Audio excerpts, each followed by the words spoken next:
வணக்கம் நண்பர்களே, முக்கிய செய்திகளை இந்த பதிவில் பார்க்க போறோங்க. கோவளத்தில் தென்மண்டல முதல்வர்கள் மாநாடு நடந்துச்சுல, அமித்ஷா தலைமையில். இந்த சமிட்ல நம்ம சிஎம் விஜய் பேசினது பொலிட்டிக்கலாக டிபேட்டாக மாறி இருக்கு. நம்ம சிஎம் என்ன பேசினார் தெரியுமா? பாப்புலேஷன் கண்ட்ரோல் கேம்பெயினை தென் மாநிலங்கள் சரியாக நடத்தினாங்க. அப்படிப்பட்ட தென் மாநிலங்களுக்கு டீலிமிட்டேஷனில் அநீதி நடக்கக்கூடாது, பிரதிநிதித்துவத்தை தென் மாநிலங்கள் இழக்கக்கூடாது. அதனால மத்திய அரசாங்கம் சட்ட ரீதியான ஒரு உறுதிமொழியை கொடுங்க. தொகுதி மறுவரையறை ப்ராசஸில் தென் மாநிலங்கள் எந்த இழப்பையும் சந்திக்க மாட்டாங்க அப்படின்னு சொல்லிட்டு ஒரு உறுதிமொழி கொடுங்க அப்படின்னு சிஎம் விஜய் பேசியிருக்காரு.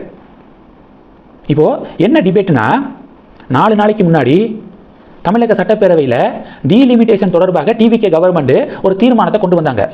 நோ டீலிமிட்டேஷனே வேண்டா அப்படின்னு சொல்லிட்டு ஒரு தீர்மானத்தை கொண்டு வந்தாங்க. 4 நாளைக்கு முன்னாடி நோ டீலிமிட்டேஷன் அப்படின்னு சொல்லிட்டு இப்போ ஹோம் மினிஸ்டர் அமித்ஷா கிட்ட ஃபேர் டீலிமிட்டேஷன் அப்படின்னு சொல்லிட்டு ஏன் சிஎம் பல்ட்டி அடிச்சிட்டாரு அப்படின்னு திமுக காரங்க கேள்வி கேட்குறாங்க. அதுக்கு ஆதவ அர்ஜுனா என்ன சொல்லியிருக்காரு? இப்பையும் நோ டீலிமிட்டேஷன் அப்படிங்கிற அந்த நிலைப்பாட்டில் தான் டிவிகே கவர்மெண்ட் இருக்கு. ஃப்ரீஸ் டீலிமிட்டேஷனா, அடுத்த 25 வருஷத்துக்கு டீலிமிட்டேஷனே வேண்டாம், இப்போ இருக்கக்கூடிய 543 இருக்கட்டும், ஃப்ரீஸ் பண்ணுங்க அப்படிங்கிறது தான் தமிழக அரசாங்கத்துடைய நிலைப்பாடு அப்படின்னு ஆதவ அர்ஜுனா பேசியிருக்காரு. என்ன பாஸ், கோயம்புத்தூர்லாம் 30 லட்சம் வாக்காளர்கள் இருக்காங்க. 20 லட்சத்திலிருந்து 30 லட்சம் வாக்காளர்களுக்கு ஒரு எம்பி. அவர் தொகுதியை கான்சன்ட்ரேட் பண்ண முடியுமா? அப்போ டீலிமிட்டேஷன் அப்படிங்கிறது இப்போதைய காலத்தின் கட்டாயம், எப்போவோ நடந்திருக்க வேண்டியது. இப்படி தான் தள்ளி போட்டு இந்த நிலைமைக்கு தள்ளப்பட்டிருக்கு. இப்பையும் விட்டு அடுத்த 25 வருஷத்துக்கு அப்புறம் பண்ணிக்கலாம் அப்படின்னா 30 லட்சமாக இருக்கக்கூடிய பாப்புலேஷன் ஒரு தொகுதியில் 45 லட்சம் 50 லட்சத்துக்கு போயிடும் 25 வருஷத்துக்கு அப்புறம். அப்பையும் 50 லட்சத்துக்கு ஒரு எம்பி அப்படிங்கிறது என்ன மாதிரியான லாஜிக்கு? மத்திய அரசாங்கம் தெளிவாக சொல்கிறாங்க, மக்கள் தொகை அடிப்படையில் டீலிமிட்டேஷன் ப்ராசஸ் இருக்காது, விகிதாச்சார அடிப்படையில் தான் இருக்கும். இப்போ 543 டோட்டல் சீட்ஸ்னா அதில் தமிழகம் 39 சீட்ஸ் வச்சிருக்கு. 543ல் 39 அப்படிங்கிறது எத்தனை பர்சன்டேஜ்? அவ்வளவு பர்சன்டேஜ் தான் டீலிமிட்டேஷன் ப்ராசஸ்க்கு அப்புறமும் இருக்க போகுது டோட்டல் சீட்ஸில் அப்படிங்கிறது விகிதாச்சார அடிப்படையில். இதை மத்திய அரசாங்கம் பலமுறை சொல்லிட்டாங்க. அதுக்கப்புறமும் நோ டீலிமிட்டேஷன், ஃப்ரீஸ் டீலிமிட்டேஷன் அப்படின்லாம் சொல்கிறது எதுக்காக?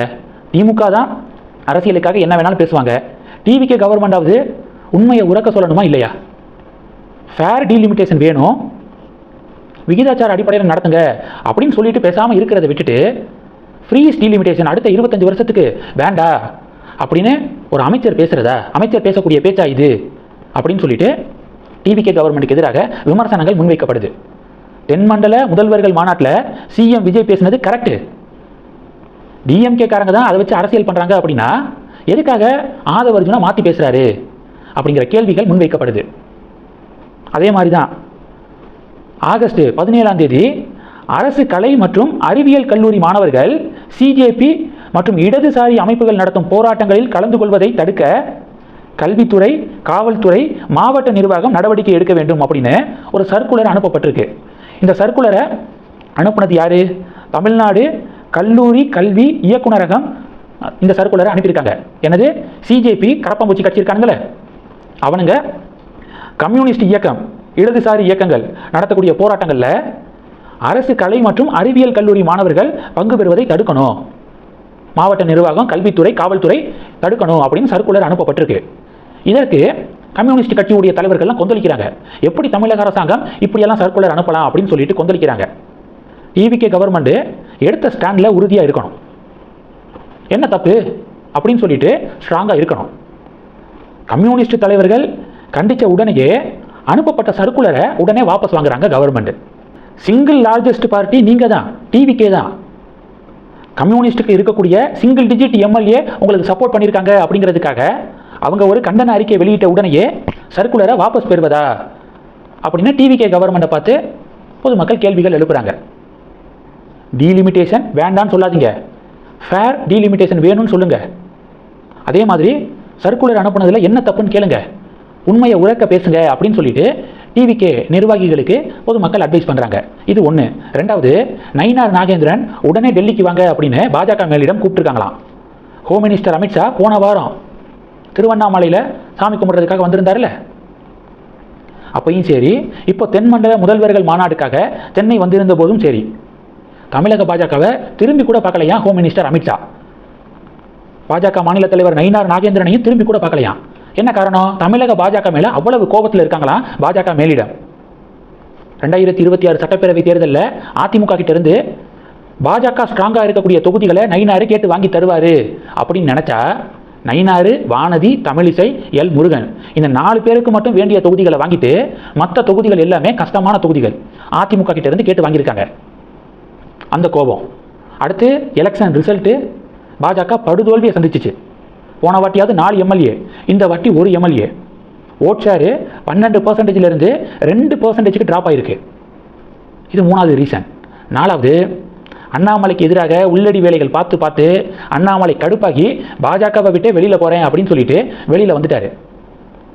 அண்ணாமலையை அந்த முடிவெடுக்க தள்ளுனது இந்த நயினார் கும்பல்.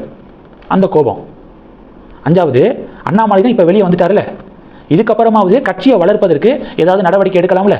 இப்பையும் அண்ணாமலையை குறை சொல்கிறது, அண்ணாமலை எப்படி அது பேசலாம், எப்படி இது பேசலாம் அப்படின்னு அண்ணாமலையை மட்டும்தான் ஃபோக்கஸ் பண்ணுறாங்க. இப்பையும் இந்த கோபமெல்லாம் பாஜக மேலிடத்துக்கு இருக்கு. அதனால தான் இப்போ தேசிய அளவிலான பொறுப்பாளர்கள் போட்டாங்களே, தமிழக பாஜகலேருந்து ஒரே ஒருத்தர் தமிழ்நாட்டிலிருந்து வெங்கடேசன் அவர்களை மட்டும்தான் தேசிய அளவில் பொறுப்பாளராக போட்டிருக்காங்க. இது யாருக்குமே எந்த சான்ஸும் கொடுக்கல. நீங்கள் வேலை பார்த்ததுக்கு இதுவே போதும் அப்படிங்கிற முடிவுக்கு வந்துட்டாங்க தேசிய பாஜக. இப்போ தமிழக பாஜகவில் இருக்கக்கூடிய கல்யாண்ராமன் தொடர்ந்து பெண்களை அவதூறாக பேசுறது, அதற்கு பாஜக மாநில தலைமை எந்த நடவடிக்கையும் எடுக்காமல் வேடிக்கை பார்க்கறது. பாஜகவுடைய மாநில தலைமையே சிஎம் விஜயுடைய ஃபேமிலியை பற்றி பேசுறது. சமீபத்தில் பேசியிருந்தார்ல, அப்பாவை தேடுறாரு சிஎம், சட்டப்பேரவையில் வந்து அம்மாட்ட போய் கேட்டால் தானே அப்பா யாருன்னு சொல்லுவாங்க, சட்டப்பேரவையில் வந்து தேடி என்ன பிரயோஜனம் அப்படின்னு சொல்லிட்டு தேவையில்லாமல் கமெண்ட் பண்ணது. இதெல்லாம் பயங்கர கோபத்தை உண்டாக்கியிருக்கு பாஜக மேலிடத்துக்கு. இந்த சூழலில் தான் உடனே வாங்க அப்படின்னு சொல்லிட்டு அழைக்கப்பட்டிருக்காரு நயினார். நல்ல டோஸ் இருக்குது அப்படின்னு தான் சொல்கிறாங்க. இந்த செய்திகள் எல்லாத்தையும் பற்றி உங்களுடைய பார்வைகளை மறக்காமல் கமெண்ட் பண்ணுங்கள். தொடர்ந்து கணக்கில் இருங்க. அடுத்தடுத்து நிறையா பதிவுகளை பார்க்க போகிறோம். நன்றி. ஜெய் ஹிந்த்.